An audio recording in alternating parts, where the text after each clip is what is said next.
وہاں پہ ریسٹ کیا جا رہا تھا. ہمارے پیپرز، نامینیشن پیپرز، ہمارے پروپوزلز، ان کو ریسٹ کیا جا رہا تھا. ہمارے سیکنڈرز کو اٹھایا جا رہا تھا. ہمارے نامینیشن پیپرز جتنے ہم لوگ یہاں پہ بیٹھے ہیں ان کو پھاڑا گیا تھا. بشمول میرے غائب ہو گئے 3 4 یہ مستی خیل خان صاحب جتنے ہم لوگ بیٹھے ہیں. ہمیں تو ایک پورا آپریشن کنڈکٹ کرنا پڑا کہ ہمارے نامینیشن پیپرز آر او تک پہنچے. یہ پرویز رائی کی اہلیہ گئی اپنے نامینیشن پیپرز اور وہ ویڈیو فوٹیج موجود ہے جہاں پہ ان سے ایک شخص چھین کے لے کے جا رہا تھا.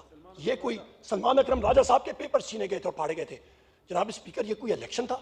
ہم لوگ بار کہہ رہے ہیں یہ تو کوئی عذاب کی اور آگ کے دریا سے ہم لوگ نکل کے آئے ہیں. آپ لوگوں کو کیا پتا الیکشن کیا چیز ہوتی ہے؟ یہاں پہ تو ان کے مسلم لیگ نون والوں کو تو رات کو آرام سے جگہ پہ صوفوں پہ بٹھا کے کہا گیا تھا جی فکر نہ کریں، فارم 47 صبح آپ کے لیے سیٹ کر کے آپ کو ونر ڈکلیئر کر دیا جائے گا. یہ تو فارم 47 کی مار ہے. اور جگہ جگہ پہ ان کی بات ہوتی تھی کہ ساڑی گل ہو گئی ہے، ہماری بات ہو گئی ہے. کیسے ہوئی؟ پاکستان تحریک انصاف کی اور ہمارے قائد عمران خان کی پاکستان کی عوام سے بات ہوئی. ان کا کوئی رانگ نمبر لگا ہے، وہ بھی ان کا نہیں لگا. ابھی یہ مطلب بھاگتے پھر رہے ہیں، ان کو سمجھ نہیں آ رہی ہے کیا کریں. جناب اسپیکر ڈر اتنا کہ جس وقت آپ الیکشن کے قوانین کھول کے دیکھیں، الیکشن ایکٹ دیکھیں، رولز دیکھیں، جس وقت انڈیپینڈنٹ کینڈیڈیٹ ہوتا ہے تو بشرطے کہ کسی اور شخص کے پاس وہ سمبل نہ ہو تو اپنی چوائس کا سمبل لیتا ہوتا ہے. میں نے کہا کہ مجھے وکٹ دے دیا جائے. باقی لوگوں نے بھی کہا. آر او نے جناب والا منتیں کی. انہوں نے کہا جی خدا کا واسطہ ہے ہم پہ پریشر ہے، اوپر سے کدھر سے پریشر ہے وہ بھی نہیں کوئی بتاتا تھا. ہم پہ پریشر ہے کہ کوئی چیز بھی کرکٹ کے ساتھ منسلک ہو وہ ہم آپ کو نہیں دے سکتے. اور انہوں نے وہ چیزیں واپس لیں. صبح رات کو الاٹ کر کے صبح انہوں نے واپس کر لیں. یہ حالات ہے. جناب اسپیکر الیکشن کے دن پھر آپ آتے ہیں، پولنگ کے دن صبح مجھے پتہ لگتا ہے کہ کسی دن کہ کسی کے صبح فجر کے ٹائم پہ کہ ہم سارے جتنے لوگ یہاں پہ بیٹھے ہیں مختلف شہروں اور دیہاتوں میں ہمارے بینرز اور پوسٹرز کسی نے لگا دیے ہیں اور اس پہ جو سمبل تھا وہ کوئی اور لگا ہوا تھا. ابھی یہ کوئی کون اتنا مطلب خرچہ کرے کہ ہمارے لیے پرنٹ کرے سمبلز اور وہ سائن بھی جو ہے وہ ڈیفرنٹ لگے. مطلب یہ کوئی مذاق بنا ہوا ہے. یہ ہم لوگ کیا کر رہے ہیں؟ اپنے کھلواڑ کر رہے ہیں اس ملک کے ساتھ. یہ پارلیمنٹ نے ڈیسائیڈ کرنا ہوگا.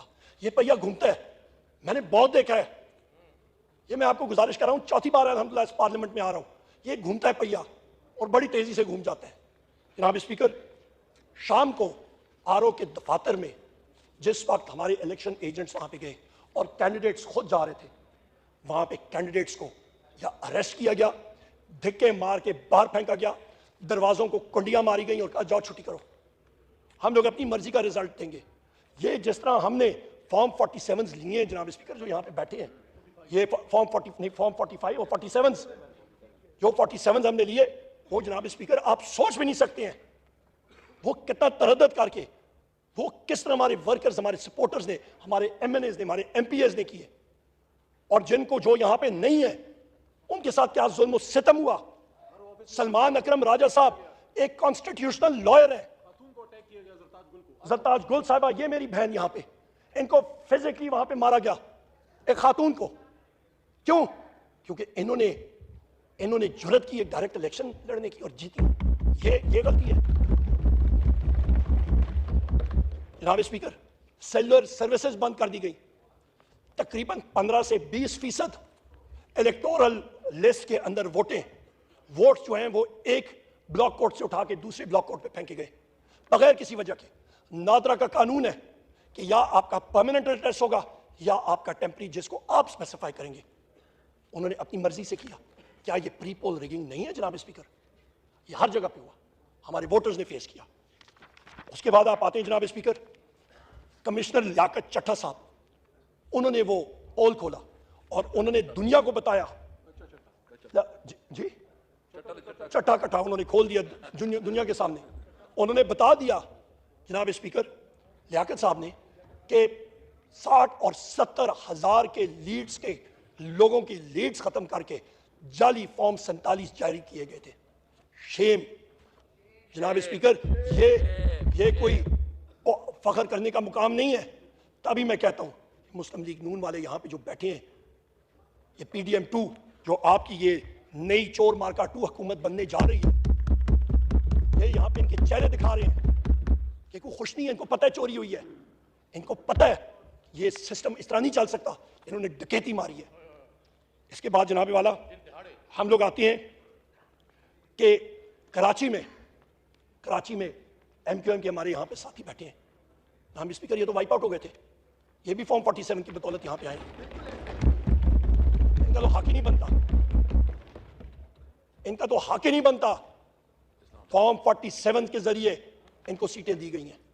اسلام آباد کے ہماری تینوں سیٹیں وکلا حضرات ہیں، پورا بائنڈر فارم 45 کا الیکشن کمیشن کے پاس لے کے گئے ہیں، ایک فارم 45 اس میں موجود، ساتھ ان کے مخالفین یعنی کہ جنہوں نے ان کے خلاف الیکشن لڑا تھا، جماعت اسلامی کے، TLP کے، باقی، اور انہوں نے ٹیلی کیا، انہوں نے کہا جی یہ فارم 45 جو ان کے پاس ہے ہمارے پاس بھی یہی ہے۔ کمیشن نے بات سنی اور جو شخص ان کے خلاف جیتے تھے وہ وہاں پہ آنے کی انہوں نے مطلب کوشش بھی نہیں کی، نہ ہی انہوں نے کوئی مطلب سوچا بھی نہیں، انہوں نے کہا بس ٹھیک ہے۔ اگلے دن پتہ لگتا ہے جناب کہ نہ اس فارم 45 کی انہوں نے ویلیو رکھی اور ڈیسیجن سنا دیا کہ جی فلانے ریٹرن کینڈیڈیٹس ہیں۔ جناب اسپیکر، یہ تو الیکشن نہ ہوا، یہ تو سلیکشن ہو گیا، پھر 60-70 ارب روپے خرچ کرنے کا کیا فائدہ؟ پھر تو آپ یہ کریں کہ صوبائی اسمبلیز میں گریڈ 19 اور 20 لوگوں بیوروکریٹس کی لسٹ بنائیں اور ان کو کہیں کہ آپ کا اضافی چارج ہے کہ آپ صوبائی اسمبلی کے ممبر ہوں گے، اور یہاں پہ آپ گریڈ 21 اور 20 کے سینئر ایڈیشنل سیکرٹریز اور سیکرٹریز کی لسٹ بنائیں اور ان سے کہیں کہ یہاں پہ ہاؤس میں آپ ریپرزنٹیشن کریں گے، سلیکشن پروسیس ہوگا، خرچے سے بھی بچیں گے، اور اللہ خیر صلاح۔ یہ تو اس طرف سسٹم لے کے جا رہے ہیں، یہ تردد کرنے کی کیا ضرورت ہے؟ جناب اسپیکر، پشاور میں میں آپ کو یہ بتاتا ہوں کہ ایک صاحب ہیں DRO ڈسٹرکٹ ریٹرننگ آفیسر آفاق وزیر، 8 پروونشل اسمبلی کی سیٹیں اور 1 نیشنل اسمبلی کی سیٹ وہاں پہ کھا گئی ہیں۔ یہاں پہ اچھک زئی صاحب ابھی موجود نہیں ہے، یہ کہہ رہے تھے اس بار تو بیلٹ پیپر اویلیبل